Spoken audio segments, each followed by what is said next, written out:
You know, it's funny, right? Daytona and Talladega. Daytona is usually the more calmer of the two super speedways. Yeah, that one was absolute chaos. This one, the bigger, badder super speedway of Talladega, was relatively tame.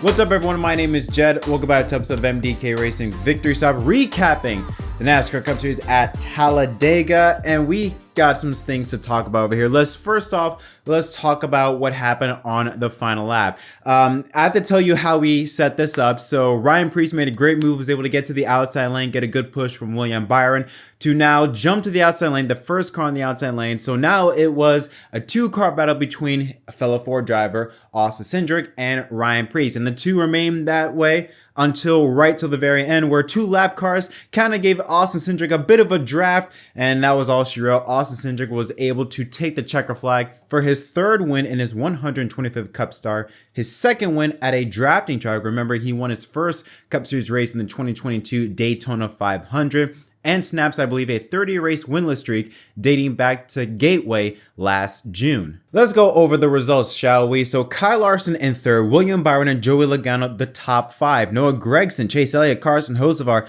Alex Bowman, and Bubba Wallace. Shout out to Bubba Wallace. He won stage two, but he was in 20th with around 5 or so laps ago, 5 to 10 laps ago. He was 20th and drove his way up to 10th. Unbelievable job. I don't know how he was able to do that. Ends up being the highest Toyota driver. We will talk about Toyota in a little bit. Daniel Suarez, Austin Dillon, Michael McDowell, Ricky Stenhouse Jr., and Cole Custer, the top 15. Then the other Toyotas. You see all these Toyota drivers, Reddick, Briscoe, Gibbs, Jones in 20th place, and Hamlin 23rd, Herbst 24th. Sandwich in the middle, Zane Smith and Ross Chastain, Ty Dillon and teammate Allmendinger 26th, Justin Haley, Anthony Alfredo, Josh Berry, and Kyle Busch. Those two drivers, I mean, just bad luck, especially for Kyle Busch. He had a speeding penalty in that final round of pit stops. Shane Van Gisbergen also had a speeding penalty. John Hunter Nemechek, he spun on pit road, coming off of pit road earlier in the race. That Fox just never explained why, nor was that a caution. Cody Ware also spit on pit road late in the race. JJ Yaley, BJ McLeod took it to the garage. Chris Buescher, Christopher Bell, Brad Keselowski, and Ryan Blaney round out the 39 car field. Now, this race was relatively tame. I think there were only 2 or 3 legit cautions. The first one happened near the end of stage 1. This explains the whole Brad Keselowski and Ryan Blaney situation. Keselowski and Kyle Busch are trying to come onto pit road. They end up making contact. They hit Alex Bowman. Then Keselowski comes down and just sideswipes Ryan Blaney, who obviously was not expecting it, takes them both out of the race, while Busch and Bowman were able to continue. Then on the next restart, immediately the next restart, Christopher Bell on the outside lane, Chris Buescher on the inside lane. Hamlin and Bell bumpers do not align, do not lock. Bell ends up hitting Buescher. They go sideways, and Bell just kills that inside wall. Tremendous impact, almost exactly like what happened with Connor Zilic in yesterday's Xfinity Series race. Both out of the race, but both were okay. And that was really it. Really, that's all that happened. So let's go over the results, shall we? So Austin Cindric wins. This is not a surprise. Austin Cindric has been really, really good in the next gen super speedway races, had a great car in the Daytona 500. So this is not a surprise to see him run as well as he did. And I'm very happy for him, very happy to see him get a win.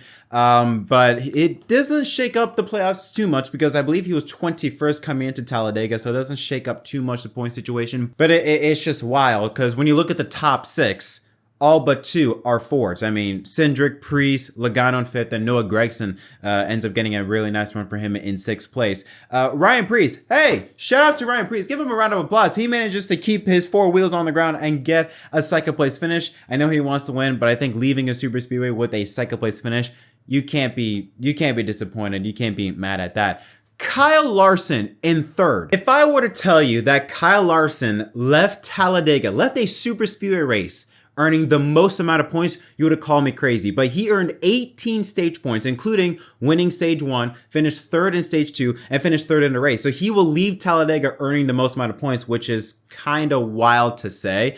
Bubba Wallace in 10th place, he won stage 2 after incident between Cindric and Joey Logano. So Joey Logano was trying hard to be able to get a run on Bubba Wallace and coming out for turn number 4, heading back to the start finish line for stage 2. Cindric got a good run, but too good of a run. He had to let off the gas so he didn't run over Joey Logano. That basically sealed their fate of having a shot at winning the stage. Logano just then sounds off on Cindric, calling him a dumbass, F this, F that, beep, beep, beep, beep, beep. I understand he's in a race car, so he doesn't see the full situation, but I was like, damn, Joey, chill. It's just a stage win. He ends up leaving a top 5 finish, so hey, you can't complain about that. I mentioned some other drivers like Noah Gragson, a great run for him in the 6th position. 7th is Chase Elliott. How about Carson Hocevar? Great run for him in 8th. Alex Bowman in 9th was able to recover from that incident earlier in the race with Kyle Busch and Brad Keselowski, and Bubba Wallace, like I said, ends up in the top 10. Daniel Suarez, he led 2 or so laps.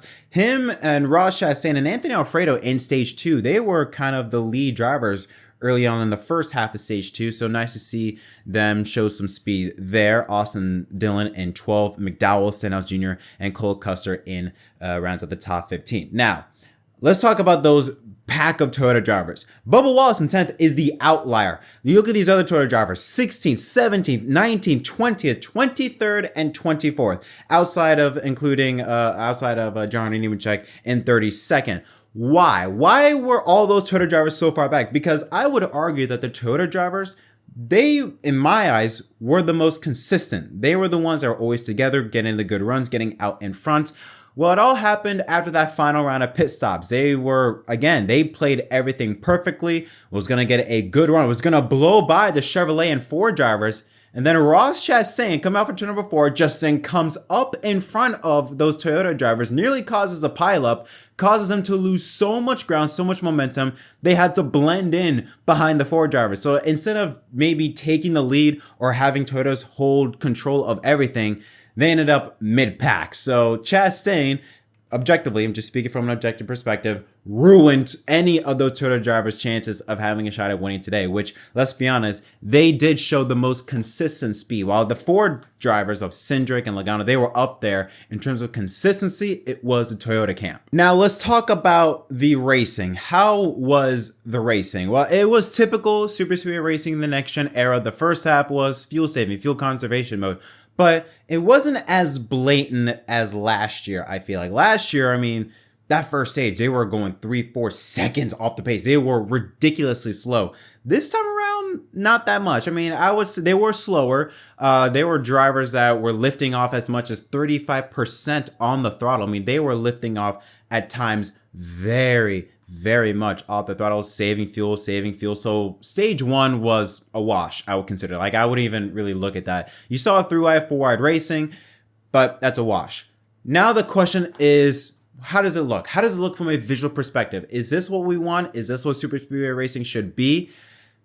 I don't know how you could fix this, because I don't know if maybe getting rid of stage cautions, would that help? Or could that potentially maybe force drivers to just go into a freight train mode the entire time? How do you fix that? That is something I don't know. Is it maybe because of the fact that with this next-gen car, you can't make runs, you can't build runs, and so drivers just decide, you know what, we can't do anything about it. Let's just stand still and just ride. Let's just ride. So I don't know exactly how you solve that. From a visual perspective, yes, the 3x4 racing, miles better than what you would see previously, and that being a freight train. Miles better. And we saw this at the end of the race. My problem is that you only see 3x4 racing is because they're fuel saving. Once they go full throttle, you can't do anything. And we saw those last 5 or 6 laps between Preece and Cindric. I knew it was going to be one of those 2 drivers. One of those 2 drivers are going to win the race, because with this car, if you pull out a line, you're going right to the back. Kyle Busch, I think last fall at Talladega, tried to make a move from 3rd place or the 2nd car in the outside lane and went all the way to the back, because you need to have so many cars behind you in order to generate any runs. In the next-gen car, you cannot make a run on your own. Unlike in the Xfinity Series yesterday or in previous generations of Cup cars, you could make runs. Here, you need help if you want to make a run. And I think because of that, drivers were so scared. They're like, listen, I'm in 4th place. I'm in 5th place. I'm good. Like, I'm going to just stay still. I can't blame them. I can't blame them because, again, you need so much help in order to generate a run. And even then, it could take a couple laps that once 5 to go happened, their bed was made. There was no way anyone behind Cindric or Priest was going to make a run. It is something that needs to be addressed. We hear all this talk with the next gen car talking about the short tracks, tires. But we need to discuss the super speedways because it is not that good. For super speedway standards, this race was all right. For next gen standards, this race was all right. There was some really good racing in the final 4 laps or so of stage number 1. There were drivers that were actually doing stuff. But for next gen standards, this race was all right. For super speedway standards, I should say, this race was still not that great. The only positive I will say is the finish, because with how bad super speedway finishes have been with the consistency calls, with the caution lights, who was ahead of the other. I mean, hell, yesterday's Xfinity race had a huge controversy on whether or not NASCAR should have thrown the caution. I am thrilled. I'm relieved that we were able to finish a super speedway race under green at the start finish line. No controversy, nothing like that whatsoever. So that I am thrilled about. Everything else, not that much. One thing I am definitely not thrilled about, Fox. Wow. Listen, I know commercials help the sport. I get that. But my goodness, Fox, you went to I don't care if it's side by side. For a super speedway race, it is unconstitutional, where we have now 27 amendments in the U.S. Constitution. We should add a 28th one. No broadcaster shall leave from on-track racing action with 15 to go. And they damn sure should not leave with 10 to go. Fox, I don't care if it's side by side. You went to commercial with 15 to go. Okay, fine. You come back.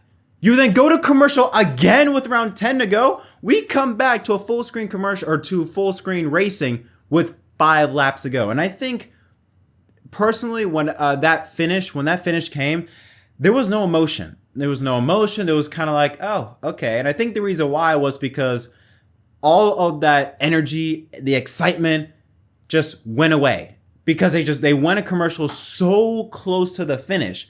The winning move, or I should say, the pass that set up Cindric and Priest, that happened during commercial. You could have, it was in a little box, but that happened during the commercial. It was so weird. The way this was produced, they commercialized the hell out of it in stage 1. And I get that. Get that stuff out of the way. But they also commercialized the hell out of it near the end of the race. Yeah, oh man. Again, folks, we got 3 races left. We got Texas, Kansas, and the All-Star race in North Wilkesboro. Then we don't have to deal with Fox for the rest of the year, at least for Cup. Sorry, trucks. But, yeah, that was unacceptable, Fox. Unacceptable to do something like that. To go to commercial twice with under 15 to go. Especially under 10 to go. Oh, man. Like, if you're gonna do that, at least put on a great broadcast, which it was your typical Fox stuff. So, I don't think with Artie Kempner, this was his final race or final event producing anything for Fox Sports before he leaves for Monday Night Football and ESPN. I don't think it's going to change, honestly. There are some issues at Fox. I mean, that is just, I was shocked when they went to commercial again with 10 to go and came back with 5. I'm like, you've got to be kidding me. Because I think that killed all the energy. Because what makes it exciting in those final few laps, you're seeing the numbers. You're seeing the lap counter counting down. You're seeing the pushing get more and more intense. You're seeing the crowds get more and more amped up. And then you killed all of that by going to commercial. That is just unacceptable. Again, it's all I can say. Other than that, I think I've covered all of my thoughts for this video. I don't know what else I could really say about this race. If I were to give it a scale of 1 to 10, again, for next gen standards, I'd give this like a 6. It was not bad. It wasn't bad. For super speedway standards, this gets like a 3, but we have to curve it a little bit for next gen aero. So this was like a 6, I would give it. It wasn't bad. It wasn't great, but it wasn't bad. We still need a ton of work with this package. We need so much work. And I fear that so much talk is getting put on the short tracks. We're neglecting the super speedways because, again, our opening race is a super speedway. You want to make sure that's as good as it could possibly be, right?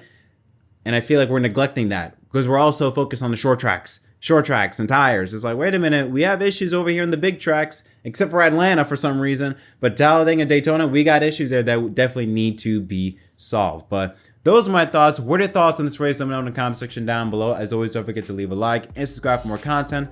Until next time, my name is Jed from MDK. Thanks for watching.